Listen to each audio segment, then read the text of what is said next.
Hello and welcome to Damn It Vacant, the other side of All In Weekend and a bunch of other counter program shows. I am Ellis, here with Joe and John. Joe, you are on Arnold Palmer's once more. We're back. Summer is here, boys and girls. And it sounds like I'm drunk. I'm really not. There's a lot of sugar in these. A lot of sugar and caffeine. So What are the ingredients again? tea, lemon, sugar. That'll water, do it. I think. That'll do it. I don't know. My wife makes it and leaves it in the fridge for me. It could be actual booze. I would never know. No, it's not, because I operate heavy machinery after drinking it. Do you ever drop vodka or anything in it? No, it's too hot to drink. Gross. I have bought myself a coffee maker, though. I've turned into a coffee person. I needed a new angle. Join us. Needed a new angle. One or a pod one? No, I've got a pod one. Harvey's uncle gave us a pod one, because whenever we go and visit him, he gives us kitchenware, doesn't he?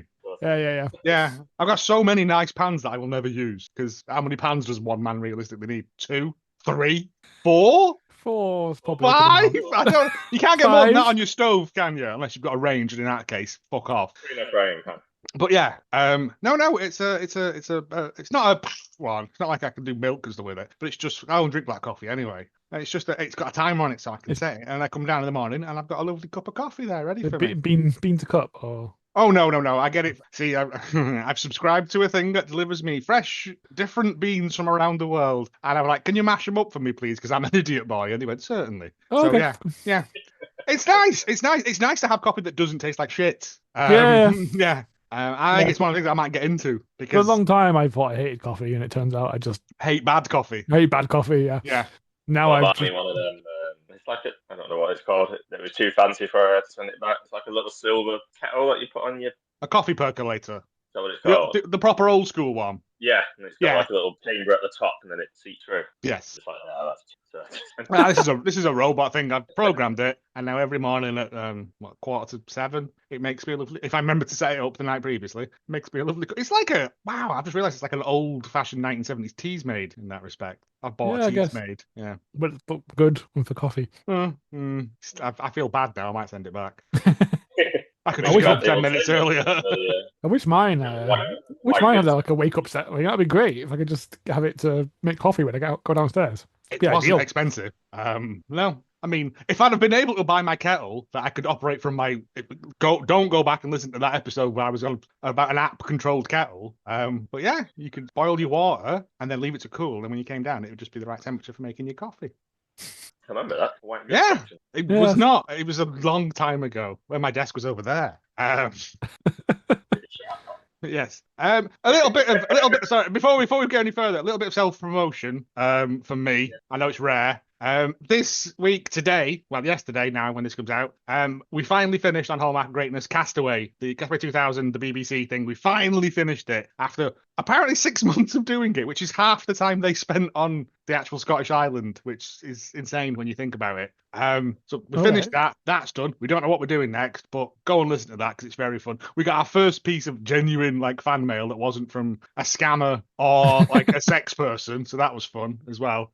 But also today as well, I'm on an episode of Love After Lockup Lockdown, which is my new kind of weird, horrible obsession. Oh, you told me. I meant to have a look into this. Yeah. Yeah. It's a reality show where people come out of prison and they've had a relationship with people outside of prison and they're all awful trash people. And I'm kind of on board with it because I think, as I said, it makes me go, my life's not that bad. Right?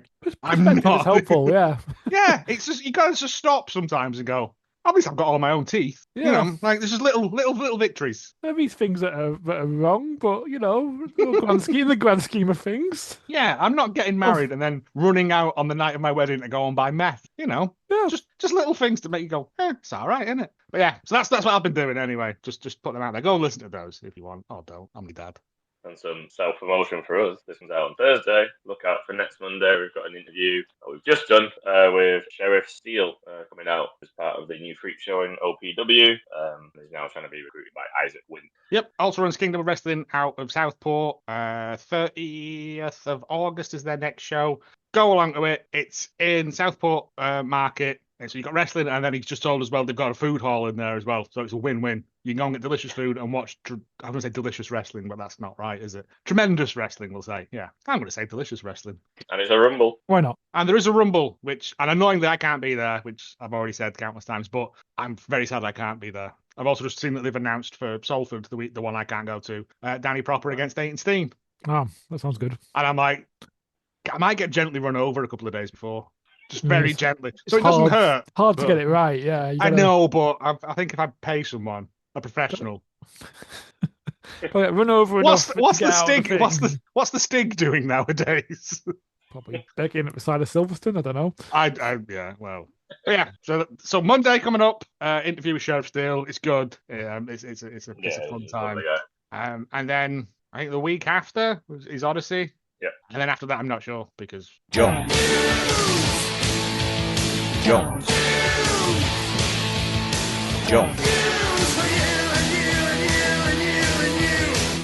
There's not loads of news this week. I think basically all the news seem to be like All-In, Evolution, main event scoops, and now the scoops are irrelevant because those events are in the past. But we got a few. The saddest one, probably Adam Cole injury. He pulled out of his match against Kyle Fletcher. Said he wasn't medically cleared, and it was a very I genuinely thought he's dying. I thought he was dying. Yeah, I thought he was like, yeah, that's it. I've got some horrible disease or something. Even walking to the ring, you could sort of tell he looked off. You didn't. Yeah. When he was with Roddy and Kyle as well, wasn't he? Yeah, they were properly upset. we're gonna say so. The sources confirmed the fight was select the Cole with concussion issues, and I guess in the grand scheme of what we just said of how bad we kind of thought it was, it's not as bad, but it's still bad. It's still bad. It's still very, it's not blunt. It reminded me with them being there and the hooks and everyone crying up when Roman came out. That's exactly the thought I had. I was like, oh god, this is really bad, and it is really bad, but it's not. You don't want to think that in case it gets out there into the universe, though, do you? Yeah, that's the thing. So yeah, he said he wasn't feeling very good. The decision was made to sideline him. Cena was very emotional all in. It's believed he sustained the injury this week. I mean, all the best to him. If he can't wrestle again, it's fine. He's got a solid body of work behind him. Live a long, happy life outside of it. There's more important stuff. Apparently the retirement chat was not... He was considering it, but obviously he wasn't in the right headspace to make that call. No. You need to be...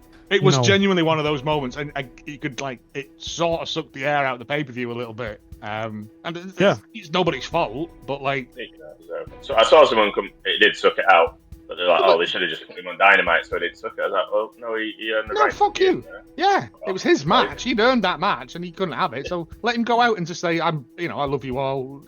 Some people are just jerks. Yeah, the outpouring of love was lovely. Britt Baker, messaging stuff, Ciampa, Kevin Owens, because everyone basically in wrestling. Yeah, because it's not a Cole in it. You might not have to like him, but you don't want injury on Ric Flair. So close to nice moment, so close. Can't do it. On a bit of a potential double whammy on that night, Saturday night main event, Seth Rollins sustained what appears to be a knee injury. He landed during a springboard swanton, where his knee went under his body. He then stood up and continued into springboard moonsault, which is the move where he did his knee against Jinder Mahal last year, if you remember. Not last year. Yeah, last year when Mania, when he nearly started. He then rolled into the corner. He called Heyman over, he called the ref. LA Knight was very, very confused. And I thought they were going to call it, but Seth, to his credit, stood up and basically just walked in to finish the pin. And for me, that kind of tells you everything you need to know about Seth Rollins. He very much could have just said, I need to get out of here. Yeah, but the show must go on. The show must go on. He was meant to win, according to the stage stuff. He was meant to win, but he's like, no, if I'm going to be injured, I may as well put someone over and play out. The word backstage was Rollins' injury was legit. It wasn't planned. There was major shifts in the timing of the show afterwards, the match after it was Goldberg's match against Gunther, which ended up going nearly about 15 minutes. It's like a record for Goldberg. I heard this was pretty good at considering. It was. Gunther's a magician. It was surprisingly good. So just Gunther leathering the fuck out of Goldberg for 15 minutes. Because I'd watch that. Put my best Bret Hart shirt on. Goldberg's been off doing interviews, playing in. He did say he's apologised to Gunther because there is a picture. It's a pretty good picture, to be fair, where Gunther's chopping him. You know when you get the ripple in the chest shot? Yeah. but Goldberg's just laughing. I've seen that picture, yeah. And he was like, basically, he thought he was going to hurt more, and he just laughed, and he didn't think that that's an awful thing to do on a show. So he's apologised to Gunther backstage. Like, God, not only is he a terrible wrestler, he's a terrible human. Who'd have thought? He has been saying things like, I can't remember exactly what he said, but by the lines of like, oh, I thought I'd get more than that. I don't understand. I don't understand what he wanted. Yeah, is he just trying to do that old guard thing of we used to really hurt each other back in the day? Good, that's why you all die at 52, you prick. No, I mean, to be fair, don't like him, and Wow Goldberg and all that. He does have a point in that he basically went, no, it's being rushed, didn't really have much build. I get that. Oh, fair enough. I think he said he didn't even care if it was a title for him, it was more about the retirement part, which really wasn't played up. It was more about the title. And then, as you said here, his post-match speech got cut off, because this is a network show, so they just cut him off. You got to get the news on. The match ended, I thought, right, it's bedtime, and then I was like, well, there's still like some time here. It says we'll be back shortly. It comes back, he says about 2 words, and it's put off. So the Seth thing kind of threw everything. Yes, he was complaining that it's almost suggesting it was deliberate what had been done, and that it was deliberately not planned for him to have his speeches. Like John Cena's getting a full year walking around doing speeches. They wouldn't do this for the Undertaker. But we like John Cena. Yeah, that should have been on a PLE, not Saturday Night Main Event. Shut up, Goldberg. You vastly overestimate your work. To be fair, it probably should be on the PLE. I'd agree with that. He's going to be able to talk about it all about. I don't know what's happening in 2 weeks. I don't give a shit. But it's probably his contract. Contract expires, or something. I'd like I guess. I'm calling something now, just as a weird thing. Seth didn't really hurt his leg. He just fucking hates Goldberg. Right? And then there is chat about that. And then at SummerSlam, he's going to cash in. Or not so much that it's a work. It's that he hurt his leg earlier and didn't tell anyone. Well, so the idea is his leg is hurt, but not as hurt as this suggests, and this is a work, a semi-work. I don't know how much I believe that. I read that quote from Brian Alvarez, and it just hurt my head. Yeah, he basically said he was hurt before the match, so they did the spot as a work. So it's like a work of a work of a work. I've gone cross-eyed. But he also said that someone, I can't remember who it was, but someone he speaks to who he believes he trusts said that they heard of this on the Thursday. I mean, it's only Goldberg. That's kind of interesting. It doesn't matter. It doesn't. If it is true and it is a work and they pull off a cash-in slam, then hats off, because I fully was bought in, and there's a video of Seth taken by fans that are inside when he comes out and he's just shouting "fuck." Alvarez also said that if this is a work, there are people very close to Seth who are going to be incredibly pissed off. Yeah, so, I don't like injury angles just. I just get a bad feeling in my mind. If it's like, I've hurt my leg, and then in the same match, I'm fine with that. But when it's this, no. But what about if it fucks up Goldberg? I mean, it ruined Goldberg's night, so thumbs up. Every cloud. He was on stage at Evolution to watch Becky, and he was on crutches. So yeah. He's been seen about on crutches since, but living the gimmick. Yeah. Samoa Joe. It's real, because he's finally being handed the ball. He's done the Mania win. I think we're finally going to get Seth versus Roman at Mania next year, with the way it was all panning out, which is incredible that has not happened at a WrestleMania main event. It's nuts that the 3 of them didn't have any point. Like the 4 Horsewomen, they'd never had that as a Mania match, or a Fatal 4-Way at all on the main roster. Yeah, it's crazy that's never happened. They had it in NXT. And it never will. No, so hopefully it gets better. Fellow Joe, the Samoa, he's taking some time off. AEW All In, the Ops retained their trio style over the Death Riders. However, after the match, Joe was beaten down and stretched it off. Chair around the neck nonsense. We're told there's a reason for that. He was scheduled to miss some time after All In, as he has to do promotion for the upcoming 2nd series of Twisted Metal, which if you haven't seen it, do go and watch the 1st season. It's good, daft fun. I watched like half the 1st season and really enjoyed it. And then Ash has some sort of like Men in Black style mind wipe thing. I was like, we should finish watching Twisted Metal. And she's like, what's that? And I'm like, yeah, I know. We haven't heard of a specific amount of time that he's supposed to miss outside of it being at least a couple of weeks. It releases on July the 31st, 2nd season on Peacock. So I'll find an illegal stream of that somewhere and watch, because I really enjoyed it. It was just good, daft, silly fun. It's on Paramount Plus, I think, in the UK, but whether that would get it on July 31st. Adverts, though. Yeah. We've got it as like my mum has a Sky subscription, and it's part of that. Yeah, but we do. It's a pain in the. I barely use it. We tried to watch Gladiator 2 on it, and it was it's just impossible to watch. It's like American adverts every 5 minutes. Yeah, it's painful. And I'm like, the film's shit anyway. I don't want it dragging out any further. Anyway, I'll just find a stream. Yeah, that's probably wise. Backstage reaction to Evolution. Fightful spoke to a number of sources within WWE about the show, which they felt was a home run. One higher up, WWE spoke to said it was a women on the show. The women in the show were put in a position to over-deliver, and they were happy with how all the matches ended up. The IC title and World title match got particularly high marks. In addition to some of the producers, I'm in for places have gone back and seen the producers. Fightful were told Molly Holly helped produce Naomi versus Jade Cargill. Speaking of Naomi, there was a lot of happy staff and talent backstage. Naomi is widely adored and has received a ton of praise for her heel run this year. Yep. Mercedes tweeted, that's her tagline for her. What? I didn't catch any of that, sorry. What? Mercedes tweeted afterwards, proceed with caution, so that's her whole. Oh, nice. Yeah, but they hate each other. Everyone hates each other from different brands. Remember, different lost. Everyone. Yeah, they don't go to the weddings and yeah, that doesn't happen. lobster together. Yeah. Members of the roster Fightful spoke to also very happy how it turned out. Some we spoke to said they wished it got more of a build, but they found the challenge of filling the gaps on social media to be fun. Everyone backstage seemed to really enjoy the evening. I saw Trish doing an interview before, I was saying, wish we had more of a build, but we go out and knock it out. I do want to pull up whoever that higher up means. We put them in a position to over-deliver. What does that mean?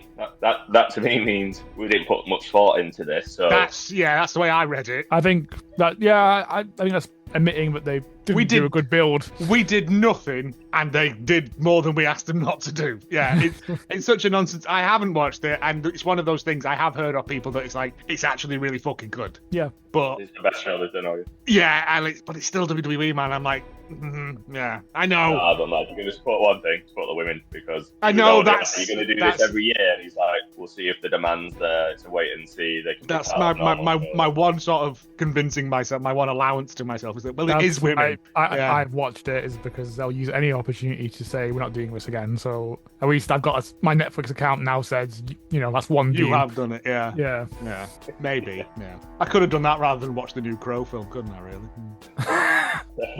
Ooh, interesting. TNA are teasing AJ Styles' Slammiversary. Hamilton's president, Carlos Silva, added fuel to the fire of a tweet using the word phenomenal, capital letters, leading many to think that AJ Styles would make his first appearance 2013, 12 years ago. Styles was a mainstay of the first decade of TNA before he left at the start of 2014, and John was blatantly asked Carlos Silva during an interview who said he liked the word phenomenal and that it would be a phenomenal night. He heavily leaned into the Styles teases after being asked about how he's saying it. When Fightful have asked internally about Styles' status for Slammiversary, no one would give it a straight answer. However, one source said they believe Styles would, or else teases would be a gross step. Yes, it would. Sounds very much like the when everyone was dropping the things before the what was it called, the first dance when Punk debuted. Yeah, that's exactly what I was thinking about. People were doing all that. The worst kept secret in wrestling. That'd be cool because of what he's done for that company. Yeah. It'd be good for someone big to go to TNA as well. That's great. Who's still on main roster and hasn't just been bumped down? Yeah. The Singularity. Needed noise. Natalia, is set to return to Josh Barnett's Bloodsport, where she's going to take on TNA Knockout champion Masha Slamovich, who I think was on the last one as well. Natalia and Slamovich exchanged barbs on social media, leading to Josh Barnett sanctioning a match between the two at Bloodsport 14 on August the 2nd, 2 days before my birthday. The first bout made official for the event, just for me. I like Bloodsport. Well, I didn't like last year's one because it was all very bad guys are going to win. But over the previous years, it's been fun. Other names confirmed for the event include Jonathan Gresham, Nick Comarato, Simon Gotch, Matt Mako, Dominic Garini, and Janai Kai. It's fun. It's cool Natalia's doing this stuff. Like, she doesn't have to. That's awesome. She's a good wrestler. Like, she is, yeah. Yeah, just I never really connected to it. And this sort of stuff makes you go, hey, that's cool. I like you. Brian Danielson has talked about being asked by WWE not to do the yes chants. You know what? I'm going to do them even more. That's what he did. He didn't do them. The Blue Panther did them. Wasn't he asked years ago to stop? Yeah, but I think more has come out about it. It says Danielson had a panel at this week's StarCast and shared some stories from his career. He noted asked by WWE to stop doing the yes chants, which some assume was fairly recently. If it was recently, it wasn't the first time, as it's been going on for years. Yep. Upon leaving, he was actually asked by the company not to do the yes chants. It would infringe on their intellectual property. What? don't It's know. like that woman from Ramsay's Kitchen Nightmare who tried to patent the word hun. Yeah. Like, you can't. It's a word. Danielson largely avoided it throughout most of his AEW career at the request of WWE. In 2023, the trademark became available, so he filed a trademark for chant, and WWE imposed it and sent Danielson an email claiming he was infringing on their intellectual property. Fightful haven't heard how that unfolded since then, but it didn't keep him from doing it. But he doesn't actively merchandise the phrase, and his manager did let him know when it became available in 2023. Yeah, like I said, it was Blue Panther, not him. And I think the only other time I like actively remember him doing it was when was it not when he got injured and he had to play Broke for his time? arm, Okada. Yeah. And he had to play for time then, didn't he? Because he was like, fuck. He did one-handed yes chance because he'd broken his arm. Yeah. Yeah. He didn't know he'd broken his arm at the time. He's like, oh, it's probably fine. I'll continue wrestling Okada like a maniac. Tis but a scratch. Yeah. Yeah. Can't move my arm, but that's fine. As Ellis is faffing about, our mini stories. Sources close to the situation tell Fightful that Hiroki Goto will be playing E Honda in the upcoming car crash of a Streetfighter film. Because why the fuck not at this point? That's good casting, to be fair. I think we should just get anyone else in. Anyone that wants to be in it can be in it. Right? Just show up. I'm going to keep a running tally of who's. I don't even know who half these people. I know who Honda is like, but yeah. Cody Rhodes and Roman Reigns have also been cast as Guile and Akuma. They could have cast Cody as Cody. Yeah, it makes me sad they didn't do that. MJF was legitimately hanging around Hurt Syndicate all week outside of Media Day, which I like because of living the gimmick. Like, yeah, I'm your friend now. The thing says I'm your friend, so I'm your friend. I'm going to hang around you. And they're like, leave us alone, dude. And he's like, no, we're friends. WWE announces first ever partnership with Maybelline New York ahead of Evolution. Which I thought was kind of weird, but cool, I guess. I don't know. If it gets the women wrestlers a bit more money in their pocket, Maybelline's a good brand of makeup. I have no frame of reference. Referee Charles Robinson suffered cracked ribs from Goldberg's spear. No, Ellis is shaking his head. Not true. Oh no, he did, yeah. Oh, he's shaking his head at Goldberg. Okay. Goldberg, great safe worker. He's got to injure someone. He apologised for that as well. He's like, he can apologise all you fucking want. Just don't do it in the first. It's better to ask for forgiveness than permission. Yeah, second time he's done that to Charles Robinson. Really? For God's sake. I'd refuse to, or I'd do like a end of Back to the Future 3 and have a big iron plate there. Yeah. Charles Robinson's still really, isn't it? True, or is it for like having a laugh? What? TNZ or something was quoted. Bret Hart was like, yeah, his speech got cut off. I had to cut him as soon as his music started. I don't know about that one specifically, but Bret Hart is often shit talking Goldberg. All he does is shit talk Goldberg. So I imagine so, yeah. Anything that Bret Hart says about Goldberg could be an Onion article. Like, we just don't know. And Tony Khan has confirmed that Kevin Von Erich is working for AEW as a coach, and I think he's on like a Legends contract as well. A Legends thing, yeah. Yeah, it was nice seeing him come out, and I genuinely was very happy with the everyone getting ironclad. It was fun. Yeah, good time. He does look like satanic Rainbow Jeffrey from Rainbow, though. Oh yeah, yeah, it's fine. Show reviews then, so only one place to start, which All In, wonderful time of 8 p.m. or 6 p.m. 0 hour. Yeah, more afternoon pay-per-views, please. More afternoon pay-per-views. Don't make them 6 hours long. But to I be love fair, the show. That was my brain can't do that. Like, and I just said that in the chat, and everyone started jumping on me. I can't. I'm so sorry. No. It was. I think it had to be because it was their big statement show. It was the biggest show they've ever sold in America. Like, I look for it, and other than the obvious tag match, I'm not sure what I'd cut. Yeah, that's what I mean. That's the problem. I don't think it was so much that. I looked at there's some stats that said the average match length 26 minutes. Huh? So it wasn't necessarily cut the matches, but they didn't all need to be like. I think was it Tasty? He was like, oh yeah, because the tag match came up. I outwardly sighed. I was like, fuck, I just want to get to the main event. And to be fair, that trios tag match did nothing. Really, all that happened was that it was the after thing. Cope came out, and I was like.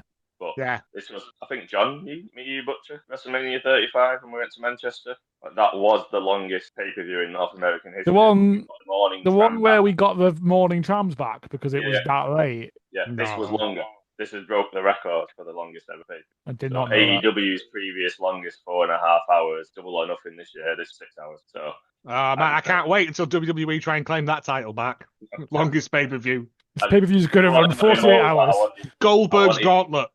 Yeah, I wanted to get Paul back in, and obviously he's working 7-day weeks now, and he's like, yeah, 8 p.m. pay-per-view. I said, we'll probably done around. I said, I imagine about 1. I said, I imagine it'll go maybe 5 hours. I thought 1. He had to go because he was working during the Okada Omega match. I was burnt out by the Okada Omega match, and I was like, I'm not enjoying this now. Main event brought me back, but I think you do a disservice to those at the end, just like WWE did a service to Becky because she was the main event of WrestleMania 35 until it started the match the day after the show started.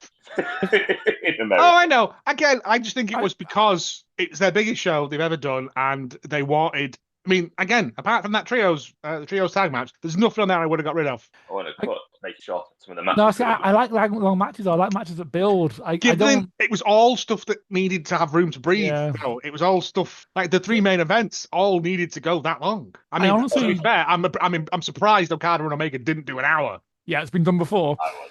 Like, no, I knew they weren't going to, but they could have done.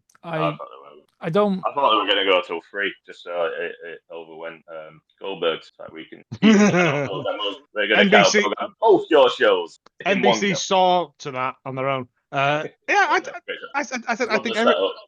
think if it started at the normal UK time, I think I would be with you on this. But if every pay-per-view becomes this long, I will agree with you. But as a one-off, it was so good that I didn't feel that way. You also had 2 Rumble gauntlets in there as well, didn't you? Like, that boosts your time up. Women's, I love enamored of them. I liked them both for different reasons, but yeah, you knew MJF was going to win. Tag match, I felt, is the show starting proper. That was 2 hours. So, what was the opening match? The trios? Yeah, well, trios, Ops and Death Riders. There was the nonsense on the start, but that didn't really do much. Although I will big love to Trent Beretta for pushing that fat kid over. That was so funny. I still don't understand what that is, but I love the fact that Trent is just a bastard. Trent is just a bastard man, and I love it. Yeah, just like, you think I won't push over a child? Oh, you think wrong. But yeah, it was the triple threat. It was the trios match at the start. Again, good fun. Good opening match as well. Didn't overstay its welcome. Hobbs did that weird from like an electric chair position. He flipped round and slammed Yuta. And I don't know, he was on Claudio's shoulders, and then he was killing him. And I went, have I blunked and missed something here? What's happened? Yeah, he passed out for 5 minutes. For 3 seconds. It's just like, and I don't know the physics of it. I don't understand. But yeah, I do love confusing physics. It was good. It was good fun match. And Gabe Kidd's an animal. Yeah, I love Gabe Kidd. More Gabe Kidd. Gabe Kidd everywhere. Anything? No, right? Nope. Men's gauntlet. Yeah, it was fun. It was fun. Mystico got a great crowd reaction. Enjoyed that. Everyone's singing his thing again.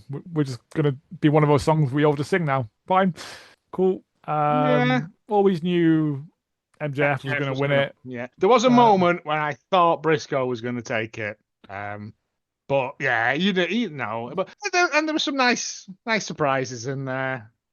Was this where we got Juice? We got Smooth Juice back, and I don't like it. I was like, who?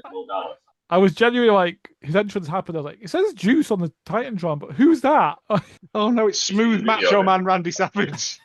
Yeah, backstage, and these music pops and everyone cheers, and he's so happy. But grow a beard. I do not like Smooth Juice. I need bits in it. No, it's awful. He looks about 10. Yeah, that was cool. Obviously, we went Allen and Kingston in hopes, but MJF was always obvious. The reason I wasn't enamored with this, it reminded me of like a Royal Rumble where there's a lot of tag teams. You just like, I know they're not going to win. Yeah.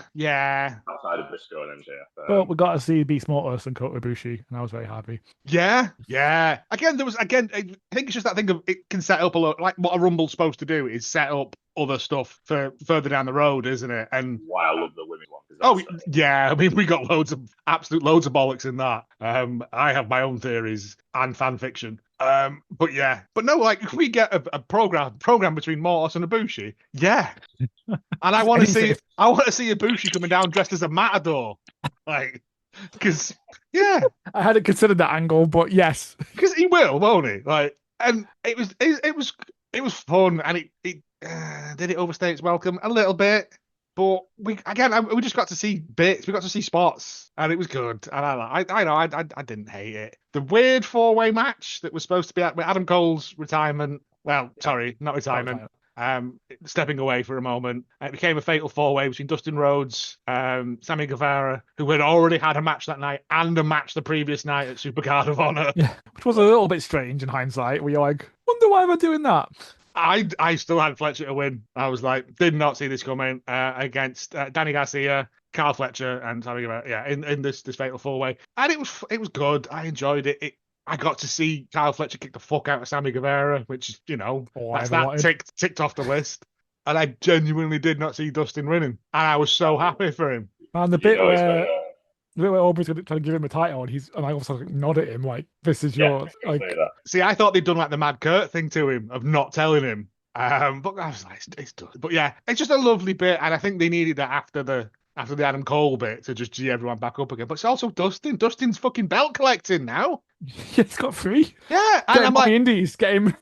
Yeah, get him just draped in belts. Yeah. Well, they expect that this is his first singles title since Intercontinental in 1999.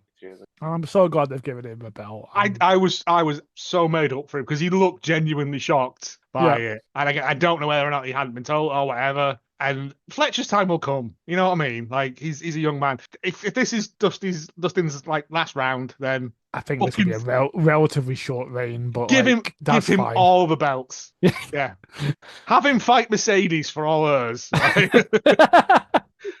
I was just I love Dustin because he's still going out there and doing it and doing new stuff. Best power slam in the business. That's smoothest, yeah. But also, like I said, that first time he did a cannonball off the apron, I was like, "You're 60 years old, you mad bastard! Back it in." Also, his crossroad actually looks like it hurts. Yeah. Like he's higher up, isn't he? So there's more spin on it. Yeah, Cody's. I always think she's like, oh. Yeah. Well, he's closer to the ground, isn't it? So there's less talk. I love that we're just saying science words now. It sounds science. All I'm saying is Dustin Rhodes is tall and Cody Rhodes is little. That's all I'm insinuating. I know, but you're saying it using big words. And that makes it sound better. I know. I read a book. Tag match. Swerve and Will Ospreay, who don't have a cool tag name. No. But I get after the collision bit where Hangman came in to poke to Swerve and like Ospreay was in, there's wheels in motion there, and I completely misread this. Someone tell Will Ospreay that other computer games exist as well. He knows Assassin's Creed 2, Black Flag, Revelations. You could say the same for Kenny. There's other games other than Final Fantasy. Yeah, but he does Street Fighter as well. So I see. He's got a 2-game canon. But yeah, no. I've no problem with it. Like it was cool, and all them lads spinning doing karate and that, and it was good. Swerve always looks like a fucking $1 million at pay-per-views anyway. But JoJo, shout out JoJo. Oh man, yeah. I had Olivia text me going, "Why is this happening?" And I sent a big long thing. She went, "Oh, okay." And I was like, everything's for a reason. They've not just stuck some woman out there to sink. Well, when people ask you a question like that, and you're like, "I've prepared a PowerPoint just for this occasion." Page 1 of my TED Talk. First, we have to go back to 1982. It was a warm summer's evening. But it just and I didn't clock the Firefly moth behind her. No, I didn't either. Because I was just so happy. I was just so happy at seeing her. Like, me too. It's just nice, isn't it? And then to counteract all of that fun, the Young Bucks came out on a scissor lift with a boat glued to it. Never change, Young Bucks. Oh, that was so good. And made the ring announcer like read out this huge tome of nonsense. I was crying laughing the whole way through that. I was just I'd had quite a lot of gin and tonics that day, so it might be part of it, but I was enjoying it. I think this is where I cracked open the rum at this point. And it was a really good night. Took a little while for it to get going. Yeah, but that's the joy of the long matches. You get that. Oh no, that's what I'm saying. Yeah. It took because I was like, okay, because if it was a normal bit, they'd just bam straight in. They were like sort of feeling each other out a bit, and it was a bit more. Swerve and Will were taking a minute to get on the same page because they're not an established tag team. The stakes were incredibly high for this, so you can't just barrel into it, Yeah. And again, the stock meeting on Monday morning, and it was just like crimes upon crimes towards the end. It was like everyone was just spamming finishes.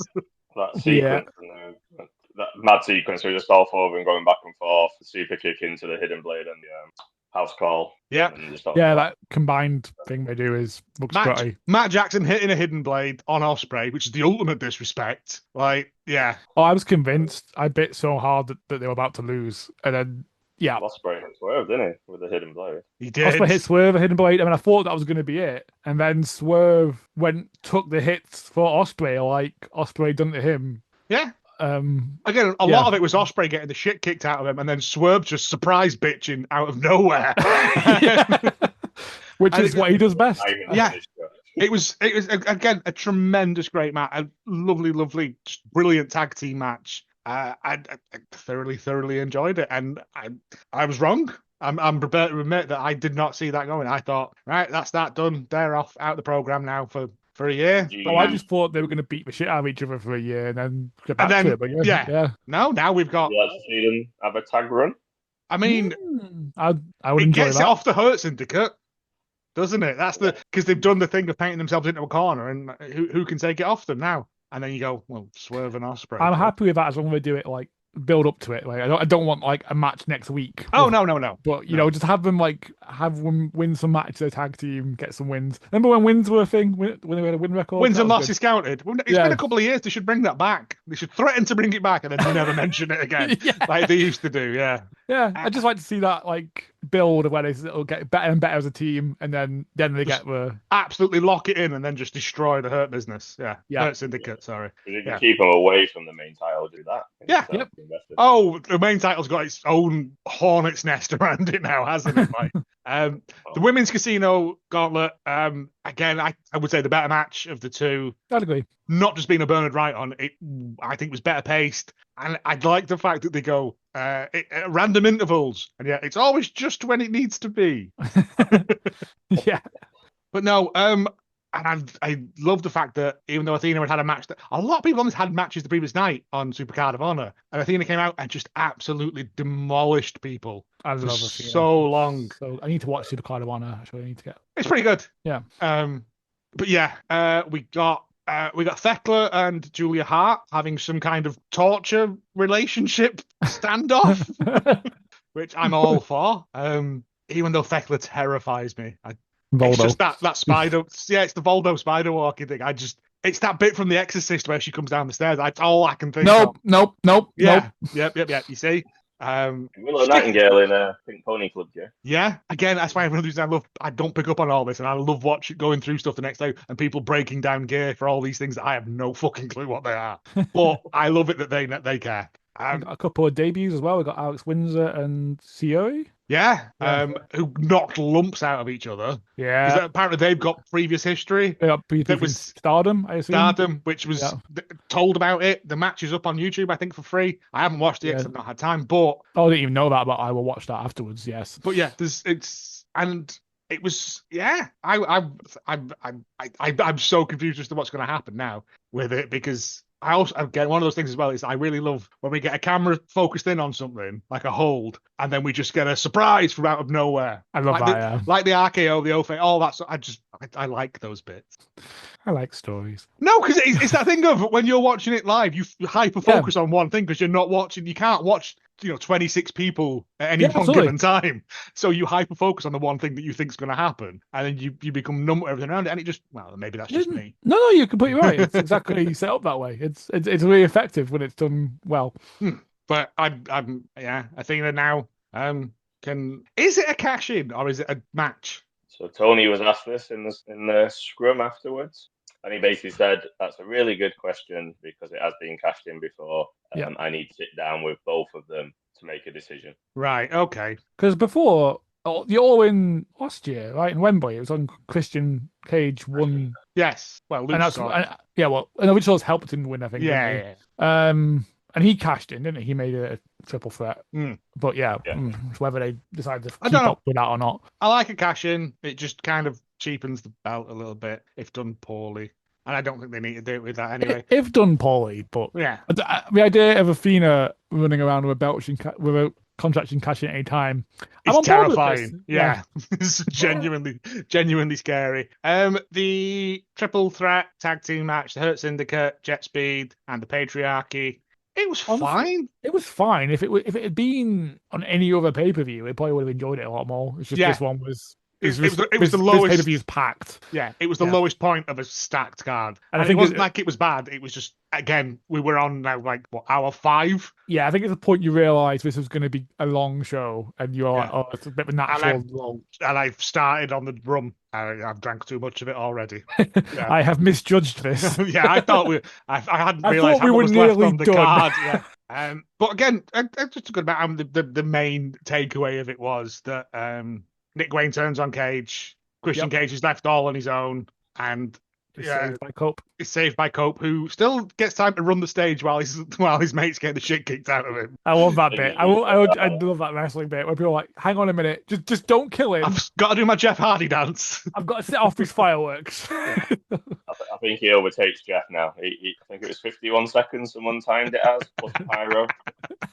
Of course. But yeah. It'd be great if he got to the ring and he was just dead. Was dead. Oh, if I haven't spent all that time dancing. But yeah. And he comes down, he helps him up, and we get that, go fix yourself. And I'm like, it was good, and I'd be happy for a tag run for the two of them. It protects Cope a little bit because he is a little bit injury prone, and it'd be nice for they can both still go, but it'd be a nice little warm feeling in the tummy tum, wouldn't it? Like, especially if they come out as the Conquistadors. Yeah, why not? Oh, with the big cowboy hats on. All the fun stuff. They do the 2-second pose or whatever it was. Yeah. Yeah. All that stuff. Bring the blue back. Gangrel turns up all the time, mate. Like, he'll show up for half a bag of whether you want him or not. Yeah. No, half bag of Revels and he will be there. Can I book Gangrel for half a bag of Revels? Probably. Yeah. Time to turn up my put work. the Gangrel symbol up in the sky like Batman. Just stand behind you menacing at work. I'm just like, who's this? I'm like, oh, that's my manager. It just comes in and spits blood in people's faces. Yeah, and it was a good match. Again, just one of the things. And also, like, I'm very, it hurts to think of just, we're unkillable. Great. That does not get me involved in it. Yeah, I tell you, they've got to build up someone soon to kind of make an interesting match out of it, I guess. Christian and and Cope in it. Swerve and Osprey. CNC, and they can have everybody dance now come out as their theme music. CNC Music Factory. Yes. Or Command and Conquer. I'd go for that. Anyway, first of your main triple event, which I can't wait till they do a quadruple main event, because fuck me. Like, every match is a main. Well, we had a double main event, haven't we, before? This is the first time we've ever had a triple one. And, it's like the Pacific Rim bit. When you will have main events every 2 hours. It's the Mach 5 Razor. It's got 5 blades on it. Well, ours has got 6. Just go straight to 10, then, isn't it? Stop just one-upping it. Stop nuclear arms racing, the Razor Blade game. The thing I said before, would you rather them all be at the end or interspersed through the show? I don't know. I enjoyed this, but I like the fact they put the little promos in between them and stuff to give you time to, like, thingy of it. But, yeah, it was a lot. See, I think this built nicely for me. Like, it escalated. I felt like the show escalated over time, and I liked that. But I get why you would maybe want to split it out. If I could re-edit it and watch it again and see if that makes a difference. But I don't know. I've seen it now, so I can't say that, if that makes sense. And also, it's who'd you put on first? Who's on first? Yeah, I suppose last year at All In, who's on first? Like Tony Storm and Ryan Hay going on second. Yeah. But Tony Storm against Mercedes. Mercedes rolling in with a fucking cape on that's got every defeated woman, every defeated person that she's beaten in the past year. Absolute flex on people. Putting the belts on dancers. Absolute flex on people. It's just like, oh yeah, brilliant stuff. Just Storm's heel kick. Yeah, big fan of that. Just yeah, good. I'm a simple boy. I would say one of the best Mercedes matches I've seen in a very long time. Yeah, I mean, in AEW. In AEW. Yeah. Chris Statlander would be the Anafina, right? She's yeah. Actually, I take it back. I'm tired. Yeah, but not a very, very good match. One of the Tony Storm thing where they didn't have to resort to cheating, because that was the thing for a while, wasn't it? It was just them knocking lumps out of each other. Absolutely, yeah. Well, I'd say absolutely brutal, but that brutal got redefined later on. You got to build these things up. Yeah. This was like munch down counter. Yes. Yeah. Never seen that before. Yeah. I love that. That Mercedes nearly won with that kind of roll up, but Tony When Storm's she been did it, doing. I thought shouted that was out. it. I was like, oh, I that's did. it. That was a match Paul was most invested in going in, and when she did that, I was like, oh my god, she's not going to win with small packages. Yep. I bit really hard at that point. I was like, oh, that's it. That's it done. Did you bite at the 3 Storm Zeros one after another? Yes. How was she not dead? Again, it was that thing of just like saving up all your energy to just spam finishes and get it over with. And does it devalue it slightly? I don't know. Do I care? I don't know. I enjoy that enjoyed style. myself. I watch a lot of I New like Japan. I like the sort of not necessarily finishes spam, but like those counters and finishes. Oh, but I mean, she did just yeah, 3 consecutive stump pile driver 3 times in a row. I loved it because we're like old jaded wrestling fans. So when I bite and it doesn't happen, I genuinely really appreciate it. Yeah, no, I love it. And they sold it like Mercedes. It was one of them last ditch things, and she sold it afterwards. She just spring back up and start fighting. Was it the one where she lifted her own arm up? Was it that one?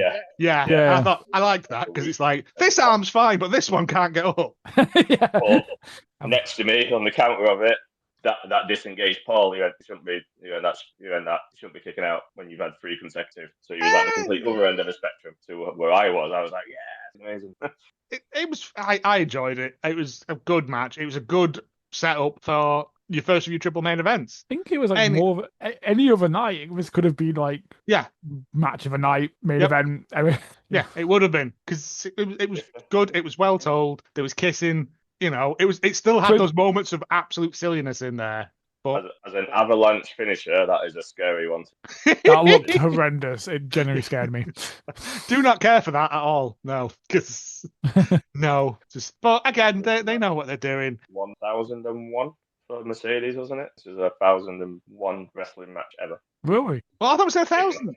Oh, was it 1,000? Oh, right. Okay. I thought I remember seeing something about it, but I couldn't. Yeah, they said it in the 0 hour, so this is the first of the next 1,000. Oh, I was too busy looking at not Jim Ross. They brought out the mayor of Texas or Arlington or whatever, who's called Jim Ross, and I'm like, that's not Jim Ross. I also There's only one Jim Ross. Yeah, and then they brought him out, and again, it's just those things that it makes it feel fucking so special.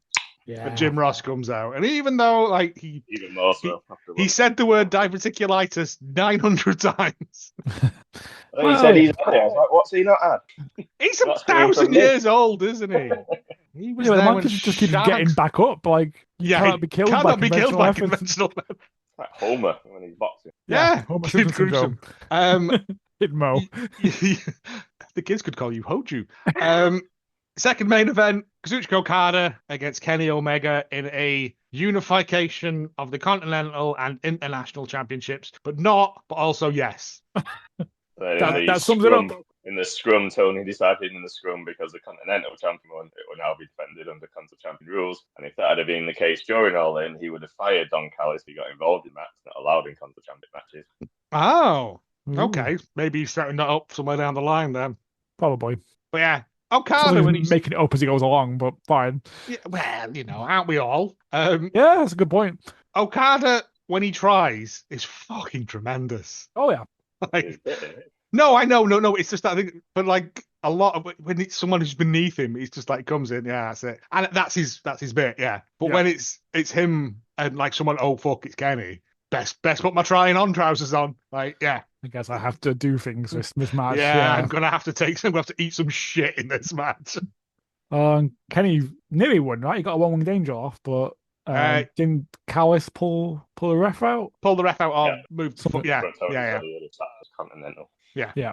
I don't think we're done. No, we're not done. We're not done. I'm annoyed because I called this in the predictions, but I didn't go with it. It was a tremendous match. Seeing comparing it back to the New Japan stuff, it's a completely different match. They can't do that silly bollocks now. Yeah, well, they're older and significantly more hurt. Yes, I know, but people were like, and I'm like, yeah, they're not going to be doing that because they're older men. Kenny's said he's only got X amount of time left. So why do you want to see that? Like, you've seen it. It's like exactly.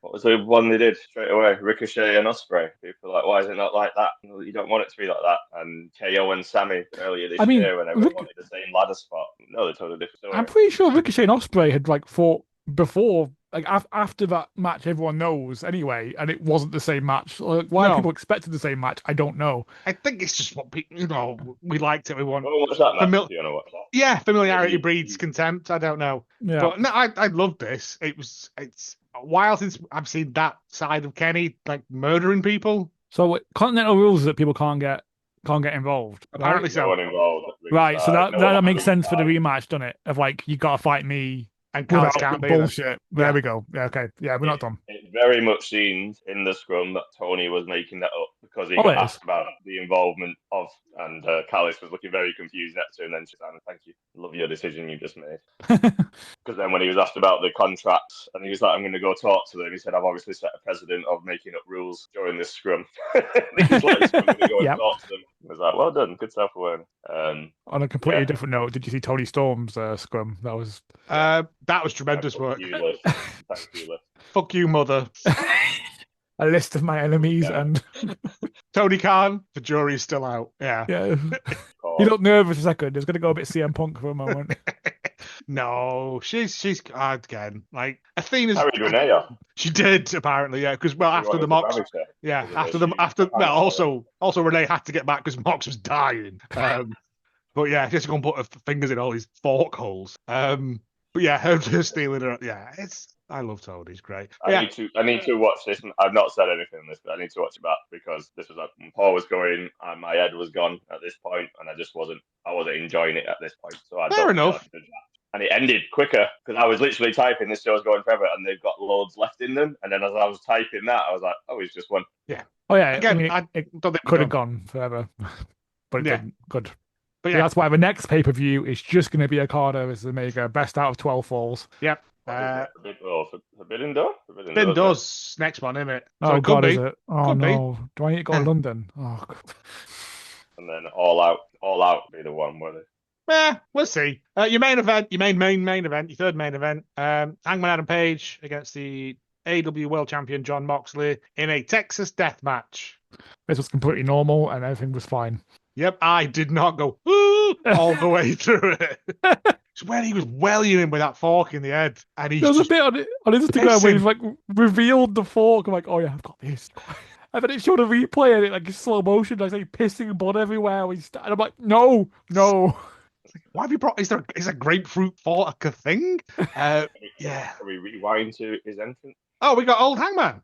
Put He's it up. in the face. The camera swing. Did you notice the camera swing? It went to the face tunnel. Is that what you mean? Yeah, it was pointing at the heel tunnel and then it spun. Oh down yeah. to the face when it came out. But we got his old Hangman music back, not the the other one, the sad angry one. Just good old Hangman back, and I was very happy. Mox is a menace, but it just Yeah, you ever seen that video? You see that video of like him and Renee in the car? He's like, "Why are you being such a terrorist?" He's just like, "Wow." the air conditioning that Renee had on. It's like a Michael Jackson video in that. I like the little touch, that little baby seat there in the back. Yeah, it's just Mox, going, "No, I'm going to kill a man to death, and then we'll go to Wendy's on the way home." That was work. Kill the man. Yeah, I really liked that though, because it was, and there was a bit where Mox got really angry at someone like not pulling out in traffic and stuff as well halfway through it, and it was just, I'm all for that. Big fans of just different angles of interviewing people. Yeah, it was great. But yeah, this again, if you've not been seeing it, where have you been? It's a big old bag of violent nonsense in the best possible way. Simon Miller, he said it's a crude analogy, but I said last week going in, said it's going to be the Bloodline rules match. Simon Miller was like, it's the Bloodline rules match for R-rated. And it's, Yep. and it was, because obviously they just basically had the rest of the match for 20 minutes and then it all kicked off. They had a death match. Yeah. And then it all kicked off. And both. It'll be a long time before I want to see a man DDT'd onto a nail board. Yeah. Yep. Or I know the nail boards have like a trick to them, but no. Yeah, but you have to put all your weight across them. Yeah, you do. You really do. Yeah, and not be dropped onto them from a back body drop. Yeah, ideally. And then again, if anyone's going to do it, Mox would be like, yeah, I'll fucking do it. Well, it's just like... Honestly, it's probably not the most extreme thing he's done. The spike fork thing to the head thing was way worse. Yeah. The spike thing. Oh, yeah. Yeah. That Yeah, he had all the run-ins. The only one of the run-ins that didn't sadly hit for me was Darby's. I got very confused because obviously he came on. I knew who it was. He descended from Everest.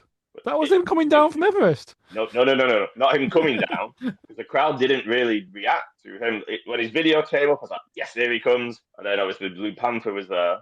But in my head, I was looking at that image, and he's got a goatee, Darby. So he looked like Brian. So when Brian appeared, I was like, what's Darby dressed as? That's my little head. And then obviously he descended. I don't know. I don't feel like Darby's bit hit as much as I wanted it to for a big. Yeah, I mean, didn't find that. But no, it's one of them. I mean, at least he descended safely, and apparently someone spotted him in the rafters, and he was just up there all the way through the show. He he just likes watching things from on high, like fucking Batman. Like, yeah, that's what he does. Yeah, no, I again, just one of them. Just fucking send everyone out. It was good. Danielson coming back and killing people to death. Blue Panther.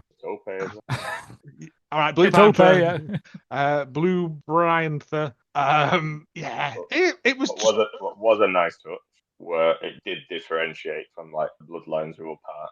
And I love the Bloodline rules part with all the music, but I also really enjoyed this, that there was no music, and it was natural of, I need to run out now and help my friend. Yeah.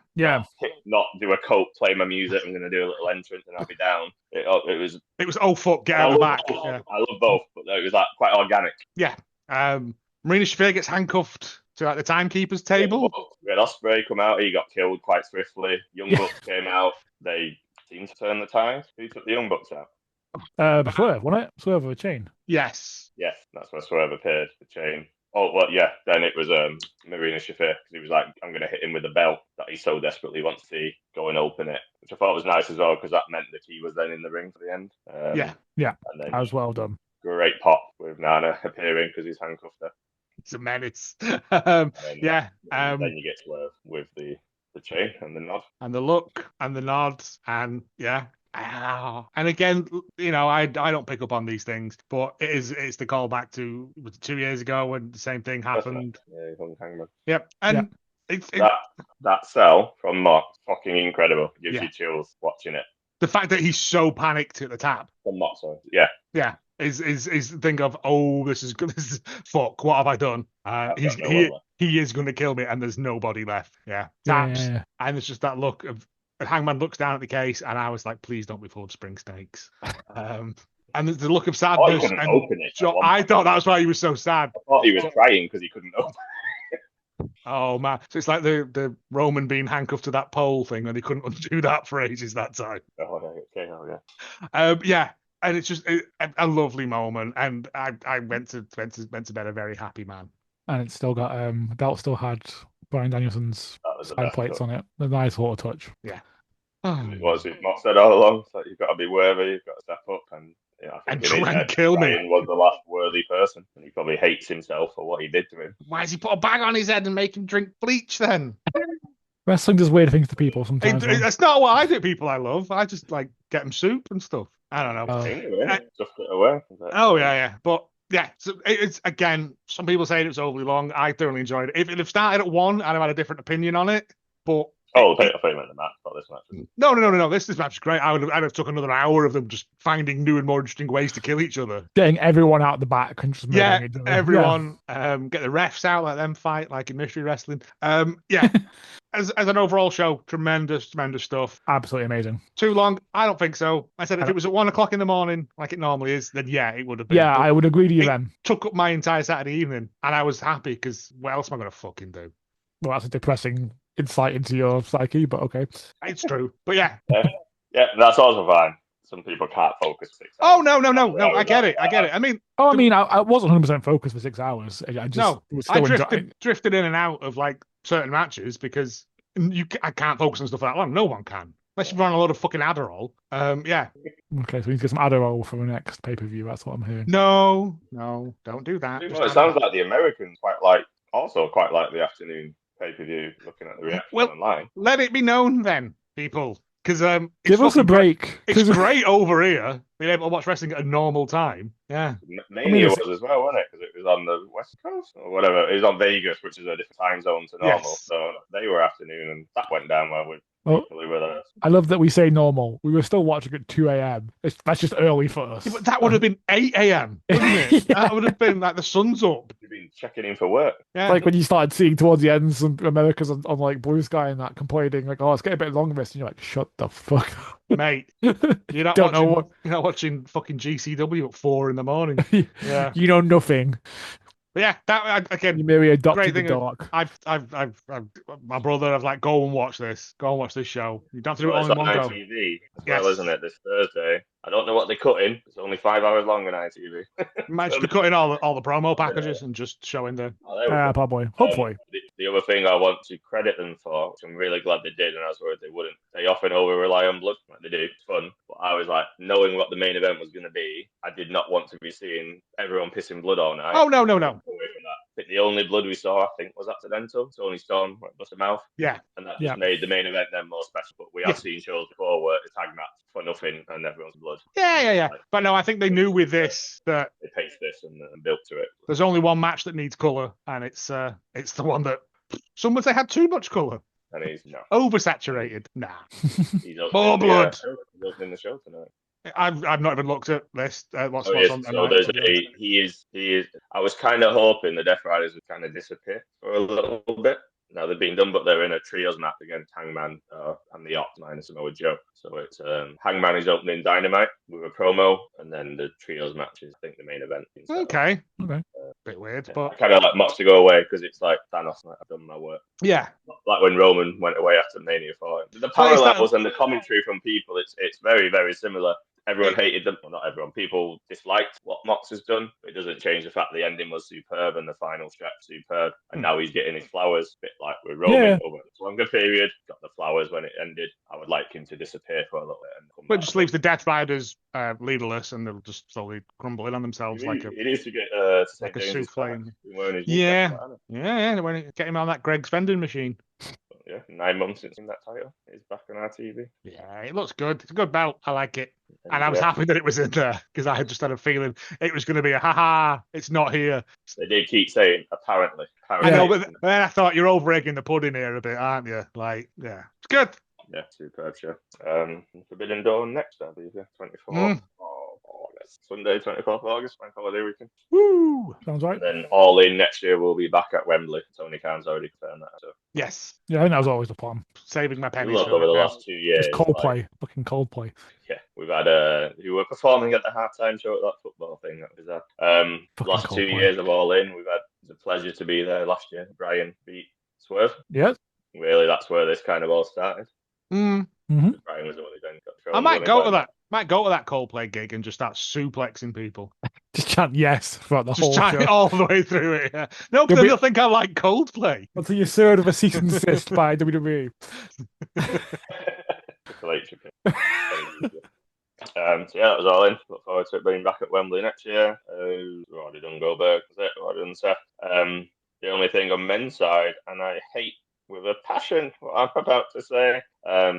Okay. On SmackDown, a Jelly Roll was announced to be on there, and the rumor was it's going to be facing off with Logan Paul stuff. It was entertaining as hell. It was really good. You just said words, but I have no interest in watching Jam Sandwich fight a fucking idiot. Did you say Jelly Roll? Jelly Roll. Jelly Roll, not Jerry Roll. No, Jelly, like the sound. Like no, I understand that. Yes, yeah, he's been in the crowd and shit before, and I have found a picture of him. They're now just doing let's have a celebrity match thing. Right. Yeah, I will challenge you there, Joe, because we always go that shit. We did it with Bad Bunny, incredible. We did it. I'm not saying that. I'm just saying in terms of they'll try and counter program. AEW stuff like that, and then they'll go, kids will want to see this. Will they? Well, they do. Fair enough, they do. then. That's just yeah. That's exactly what's going on. I forget that kids are fucking idiots. Yeah, it is. It's wrestling fans who are like, to the Outsiders. I just never heard of it. I'd never heard of him before. I thought you were having a stroke when you said Jelly Roll. What do you mean? No, I saw it. Fucking hell. Yeah, he came out. He was singing his song that he did on the Slam last year, 2 years ago, and he sang it. Logan Paul came out doing his basically everything everyone says about Logan Paul. He's saying about him, how dare you coming here, And Randy. So basically, the match is Randy Orton and Jelly Roll SummerSlam tagging against Drew and Logan. And to be honest, Randy seemed proper hype and buzzing about this whole thing. It was just enjoyable shit fun. I hate myself. And then Logan Paul and Drew McIntyre are together for reasons. That's the only bit I have a concern. Yeah, that's when you said that. Then I was like, "What happened? Did they get fused together in that fly machine?" Yeah, that's the bit I don't understand. But I was having Drew's not doing that. He was ringside because Drew is there because he's got a thing against Randy right now. Like, fair enough. And just by association, Drew is very angry in general. Yes, he's very angry. He's just come back. Drew and Randy then had a match at Saturday Night Main Event, but Jelly Roll and Logan were at ringside. I mean, Jelly Roll while on the floor, took a claymore and he sold the fuck out of it. He's a big guy, Jelly Roll, but he has lost a shitload of weight, and apparently he's just living in the Performance Center. Apparently 2 years ago, he said to Triple H, I want to wrestle, and he's like, yeah, everyone says that. And he's like, I'm going to go away, I'm going to load of weight on the cardio. He's like, he's done it, and now he's been living in the Performance Center, training his ass off. And I was like, yeah, we're always very thingy, but when I'm looking back, like, when was the last bad celebrity match? Not Travis Scott match, and I'm struggling. I don't know who he is, and that's ignorance on my part. B, I fucking hate Paul Logan with every fiber of my being. So anything by association with him, I'm automatically going to poo-poo. That's because and fair play to your man Sandwich, like, he's gone away and put the work in. I have no fucking qualm with that. Good on you. Like, yeah. Sure. I just don't give a fuck. Years ago, and he delivered a choke slam, which got quite viral because it was a shit hot choke slam. He lifted him, whoever it was, he did it on. I remember him being at one of them. Yeah. I have no memory of any of this. Hence my look of confusion and concern. But Ellis was saying words that made no sense. I was taking them piss. I was sports sense, probably the best with it. The only other thing in the men's was on. So when I focused on the women, really was on Raw. The main event was a gauntlet match, as good as you could imagine. Here we had Bron Breakker, who's obviously now being elevated even more, accelerated with Seth not being there. Paul Heyman was like, why is that? And I agree with this because the amount of people have gone, oh, he's going to take the briefcase. Let's do a tournament to take the briefcase. Paul Heyman was like, he's got till next June to cash this in. Shut the fuck up. And as a return, that's going to be pretty cool to return with the briefcase and just cashing on whoever's the champion at the time. Bron Breakker versus Penta versus LA Knight versus Jey Uso versus Punk in a gauntlet match. Winner gets to face Gunther at SummerSlam for the title. They always do gauntlet matches very well. This was no exception. Bron Breakker didn't win.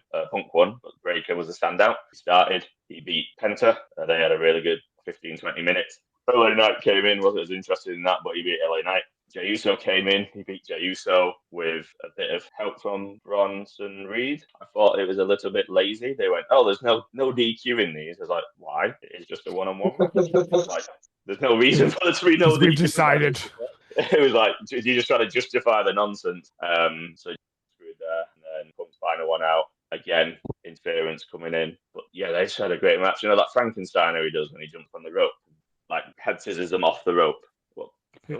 Hello? Sorry, can I hear? Yeah, he did that, and it was a really, really cool counter where he did that, but Punk then rolled it through into a pin, so he kind of baited him into doing it, so he could roll him through. Really cool counter.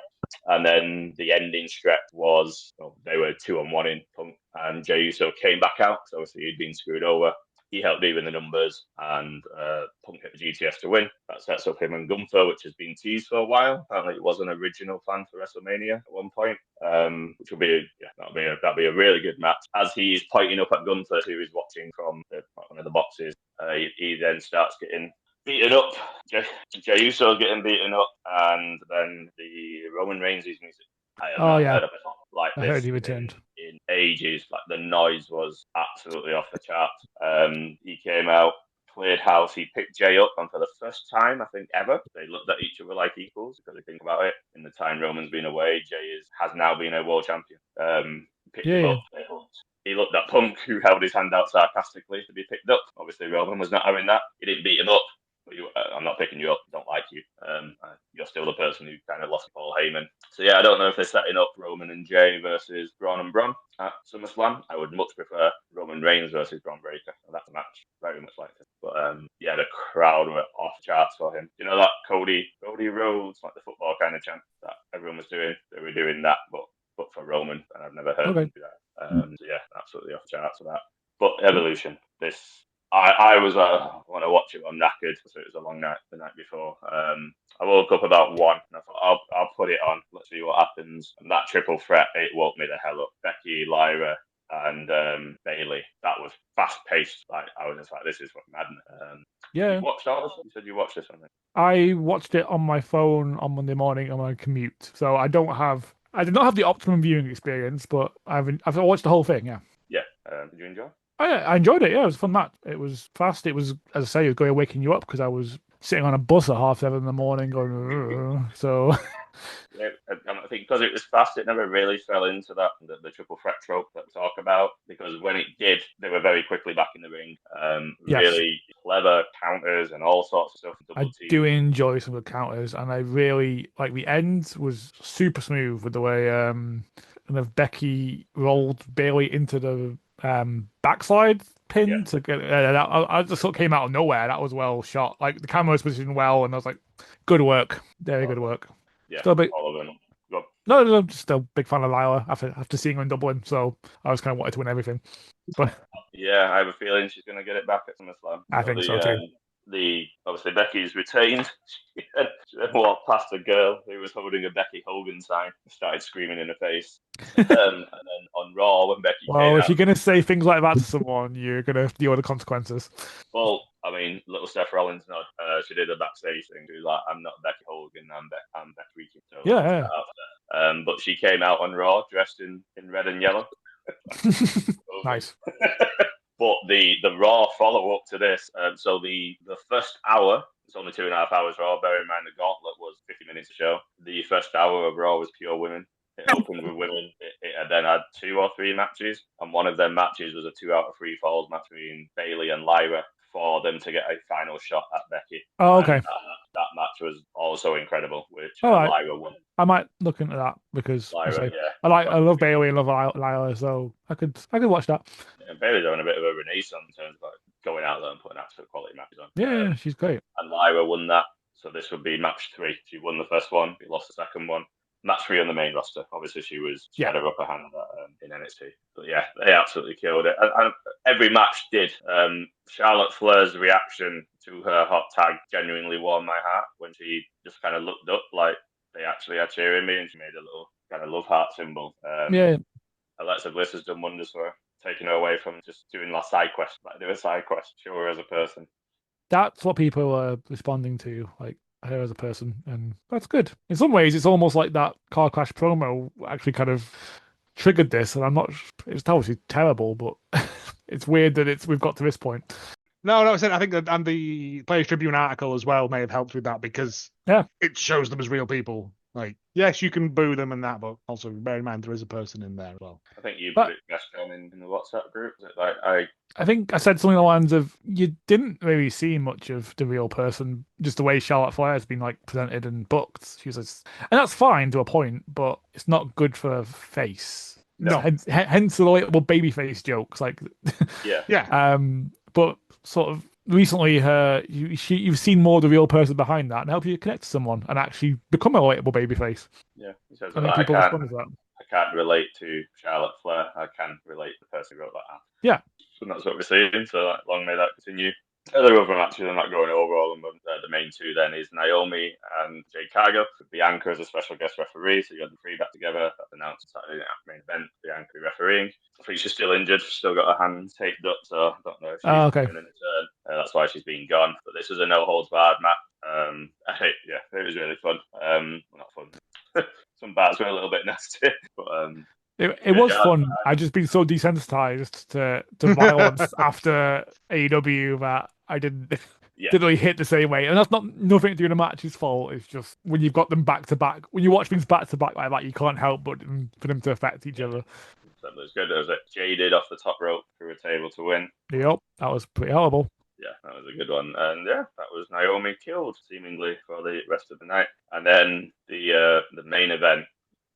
Joe, if you're ever going to break your duck, this match is unreal. I've heard, yeah. 20, I think they went 26 minutes. I don't know if that includes cash-in angle. On cage match, were there 8 matches, I think? Yeah. I think it is now the 26th highest rated WWE match ever, and the only women's match above this is Bayley and Sasha. Oh, okay. Io and Rhea have outrageous chemistry together. They've obviously got the history of Io's got Rhea's hand. I didn't have a clue where this match was going. As it went on, I kept swaying between this person's going to win, this person's going to win. When the ref bumps happened, I was really confused because I've been desensitized by WWE with all these run-ins that whenever there's a ref bump, everyone's going to run out. And I was like, who's going to run out? Liv Morgan's injured. Like, no, they just beat the shit out of each other in the crowd. Yeah, with Io jumping off the top of the things. And then, I thought I bit at the riptide with the ref crawling back into the ring to do the completely bit. Also, at that point, I was like, I ain't got a fuck clue anymore. I don't know where this is going. Io Sky is remove gender from it. She's one of, if not the best wrestlers on the planet right now. Oh, yeah. That's but not I think a she shock. now knows it. And I think that's the difference because she's well over with the crowd. I think she always has been, but now she knows it. The difference when you know it. Gives you that boost. Yourself in that aura. And then Naomi's music hit. She came out limping, still selling that match, which I appreciated as well. And then did a Seth Rollins, made it a triple threat, cashed in, smashed Io with a briefcase, took out Rhea, split-legged moonsault, took the championship. And I was like, yeah. On Raw, she was like, yeah, you all thought I was going to go for Tiffany, didn't you? Like, I told you wouldn't see me coming. I told you all along. You think I'm going to go one way, I'm going to go the other. Technically, she's on SmackDown. Now she's on Raw. She took the Raw champion, so she completely pivoted. It was beautiful. Cool. Yeah, it was beautiful for her when you know what she's been through. Her and Mercedes walking out and standing the ground, going off TNA to kind of find herself. This character she's doing is brilliant. Like, she is a natural heel, so good. And she started Raw. Obviously, Rhea came out, Io came out, and the match for SummerSlam has been set by Adam Pearce. It's triple threat with all 3 of them, which could and should main event one of his 2-night. I remember, so very easily could main event either of the nights. So I think Big E said some beautiful words afterwards about this is what wrestling it makes you feel things. It's incredible. They've gone out and smashed it. It doesn't matter about gender. They've gone out and actually delivered their truly special. And I loved it. So that triple threat is set up. And then the only other thing of note, the Clash at Paris is at the end of August, 2 weeks after SummerSlam. Stephanie Vicaire, she was really happy about won the Battle Royale. I didn't think Nikki Bella would win. She didn't. She was there near the end. It was what she called and it's Lash Legend. Mm-hmm. Lash Legend, yeah, she was causing chaos. She had a really good showing. She was the final 2. It was her and Stephanie. Stephanie won with the devil's kiss on the apron. There's no one on TV when I'm watching them on WWE that I'm more invested in Stephanie. She's just got something about her. She's got an aura, and it comes across to the crowd. Okay. And I thought that her being the one to be given the microphone to honour the women was pretty damn special. So she was the only one who was interviewing after any match.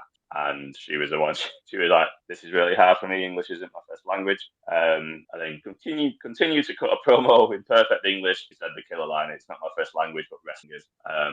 Yep. And then she honoured the women who had come before her and basically went, but I'm the best. And I fucking love her. She's got a star power about her. Giving her that little spot was very good. So, the women killed it. Were given very little, but they went out and, what was it? Over-delivered. Over-delivered is what the quote was. Under-promise and over-deliver, yes. Best things are coming out of it. All the videos of them all like dancing on the bus, like they're all like dancing to like Rage, Killers, and all that. Just all the women just raving to the show. Like a hen night. Yeah, very sweet and fun. But I mean, part of me, I don't know. Like Triple H, that's how you're going to do this every year. Big E was like, "Don't make this 7-year wait again." Yeah. Like, just do better stories and have them all the time. Like, they can main event any show. They're incredible. But women! But having this show at the same time, there's something special about it. You know, when you've got little girls in the crowd who signs women's wrestling, like that. Oh, no, it is 100% really. It's a huge market that they never play to. Because I still think the WWE in its, all for they're still very much, it's a boys' club sort of thing. And it's like, mate, there's a huge market of women who watch wrestling who won't specifically watch WWE because women get no stories. I mean, AEW, you don't really get stories as well, but they're trying to do stuff, I think, at least. And I haven't watched Evolution, and I may do. I don't know. I've still got to rationalize that in my head a bit. But from what I've read of it, it was fucking ace. And if they can keep doing that and not doing it as a token gesture once every 7 years, then that's only for the greater good. The greater good. Thank you. And I hope they learn. I'd say the best two PLEs, or whatever you call them, this year have been this and Worlds Collide, was it? The one they did with Triple A one. Triple A one. Like that was really good. And they're two of the best ones because they just had, I know they do this like 4 or 5 match card thing, but we've commented on liking the short show lengths, but at the same time they just slam it with ads, and that's a bit that wears you down when you're watching it live. It's great when you're watching it. Snickers. You can skip through stuff. But then when you going back to like the Jelly Roll stuff, like someone made the point online, like SummerSlam, like probably be 7 matches each night. Like you can kind of tolerate a match like that because it's a palate cleanser amongst all the serious stuff. Yeah, you need depth in there. They all need to bang. Yeah, when you've got a 4 or 5 match card and you have that, you're kind of like, well, I want to see my favourite wrestler even on the show. So this was a 7 match card, and there wasn't really all the ads. It was just like card, here's a little promo package, here's a little debrief on the matches of Stephanie McMahon. Couldn't even get advertising for the women. They had Maybelline. That's what they had. Maybelline, and I don't know what else the women like. Washing up liquid. I don't know. Made the show better, and that's part of the response online has been about like, well, as a viewing experience, were we just watching wrestling? Yeah. Just like we were watching wrestling in that AAA one, the video package of that, to like learn something. So yeah, that was the week. Long may it continue. I was very happy that Raw was just an hour of straight women for the start, so it wasn't tokenistic at Evolution, but obviously it made you token the night after Crash's head. But see. But Io, Rhea, Naomi, inject that into my veins. That's going to be a hell of a match. And then the winner is going to face Stephanie McMahon in Paris. Inject that into me, no matter who it is. That's good. And then, yeah, that's it. Special shout out to the Kabuki Warriors, John. I think you enjoyed them dancing to everybody entering the ring. Oh yes, everyone's theme music. They've had a dance, and they make me smile just being on my screens. Speaking of wrestling that makes you smile, this Sunday as well, I believe it's Mystery Wrestling, Uno's birthday, live on Twitch from I think 10 o'clock UK time. I always forget this. I'll text you. It's normally over by about 12:30ish, and it's good fun, daft silly wrestling, and also good proper wrestling as well. It's a good show. I'm not sure who's on commentary within this time though. But yeah. Thanks everyone for joining us. Look out, as we said earlier, for the Sheriff Steel interview today.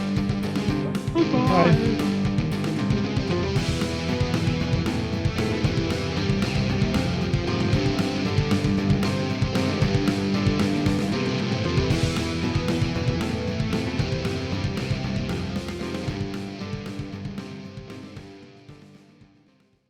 Come on, high energy.